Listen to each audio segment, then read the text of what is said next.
I lived at home with my mum and dad, and I probably had 15 houses.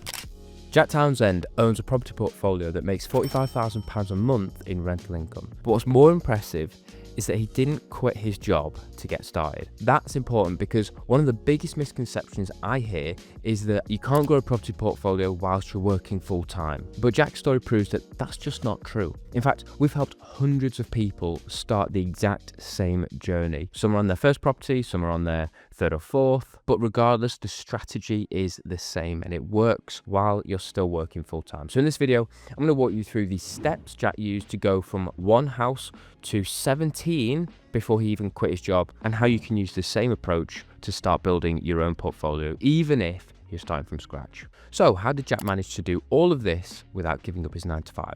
Well, it started when he was just 19. Back then, Jack was living at home with his mum and his dad, and he didn't really come from money. His mum was a hairdresser and his dad was a builder. But what changed everything was a conversation Jack had with his friend's dad, who told him that property was one of the best ways to build long-term wealth. From that moment, Jack was locked in and he worked long hours as an apprentice electrician. And instead of spending the money, like most people his age, he saved everything that he had. And every spare penny that he had went towards buying his first house. Eventually, he bought a small 3-bedroom terraced house for £42,000. And it wasn't in great shape, and it took him over a year to fix it up, working evenings and weekends while still doing his full-time job. But he got it done. And once it was rented, he saved up again and bought another, and then another, and then another. Over the next 10 years, that was his entire strategy. Save from his job, buy a property, hold it, and move on to the next one. All while still living from home and working full time, including 5 years down the coal mine as an underground electrician.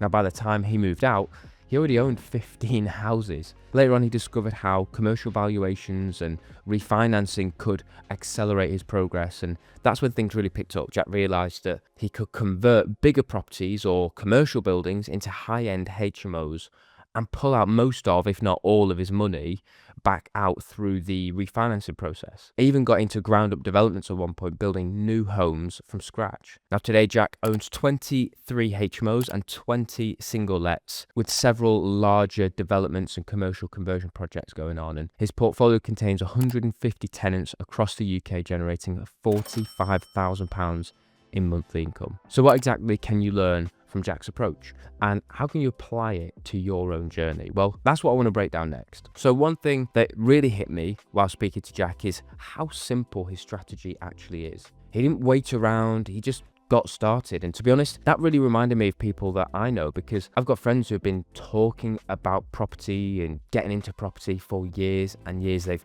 watched all the YouTube videos and been going to all the events saying, I'm just waiting for the right deal to come along, or I'm not sure if just right now is the best time. And while they've been waiting around and talking about it, Jack went out and bought 17 houses. And I'm not saying that to shame anyone, but it's something that I see over and over and over again.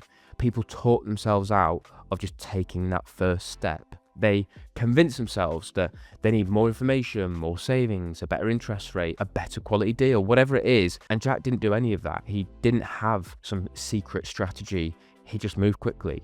He kept things simple. And that's the first lesson here. You've got to take action. Not next year, not when the market feels like it's a better time to buy. Just buy now. Because waiting rarely changes anything. The people who win are the ones who get in the game and they learn as they go. Now, here's something that might surprise a lot of people. Jack didn't just build his portfolio while working full time. He believes having a job was actually one of the main reasons he could grow so quickly. And honestly, I've seen this play out with loads of people that I speak to. Everyone's chasing financial freedom. They want to get a bunch of properties and quit their job as quickly as possible. But most of the time that ends up holding them back. And I made the same mistake myself. I quit my job, in my opinion, too early. At the time, I had some momentum going and I was flipping some houses, and I thought, right, I've got some good money coming in from these flips. I'm going to go all in on property and think how much I could do if I quit my job and went full time. But once I did that, I hit a massive roadblock and couldn't get any mortgages anymore. I had no income to show lenders, which meant I couldn't refinance my properties, which meant I couldn't buy and refinance and rent. I had to just flip houses just to keep the money moving. And that slowed everything down. And I've seen this happen with other people over and over again. They get excited, leave their jobs too soon, and end up stuck because they can't prove consistent income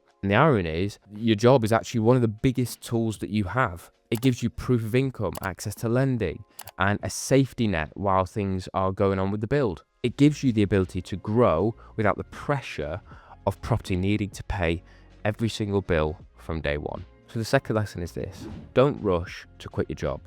Leverage it. Use it to save, use it to borrow, use it to build. Because property doesn't need to be full-time, especially when you're just starting out. And Jack is living proof of that. And if you're working full-time and you're serious about building a property portfolio and want some help with that, click the link in the description. You can access my property investment playbook with free tools, resources, training that you can access. You can also book in for a call with me and my team to talk through what your criteria is for your next investment, and we can talk about how we can help you build that property portfolio that you've been wanting to build for years. Now, one more thing I really want to emphasize from Jack's story is the fact that it didn't start with HMOs or complicated strategies like commercial conversions or developments. For the first 10 years of his whole investing journey, Jack was just buying buy-to-lets one at a time, nice and straightforward. He would work his job, save up money, buy a property, fix it up in the evenings and weekends, and then just rent it out. And then he started saving again for the next one, over and over, rinse and repeat. And he's not the only one.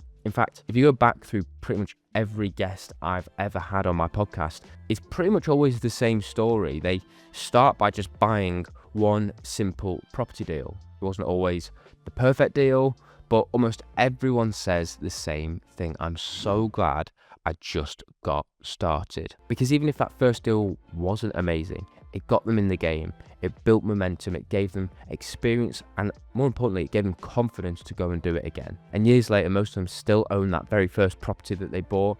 It still cash flows, it's still gone up in value, and it set the whole thing in motion for them. Today, there's a lot of pressure to be clever, to try and find a creative hack like rent-to-rent service accommodation or buy, refurb, refinance, where you pull out all of your money, you leave none of your own money in the deal, or no money down deals. And look, those things can work, but they're also more complex and often come with more risk. And if you're just getting started, the best move you can often do is probably the most boring one. Start simple, trust the process, and buy a solid property. Use a standard mortgage, rent it out, and do it again. Because what you're doing in those early years isn't just collecting rent, you're building a foundation to build on in the future. And over time, those simple properties quietly grow and grow in value. Then when the snowball starts to roll, you refinance one, pull that equity, and use that equity to go and buy one or two more. And then they go up in value and things just compound from there. But none of that happens if you're constantly chasing shiny objects or overcomplicated property strategies. Don't obsess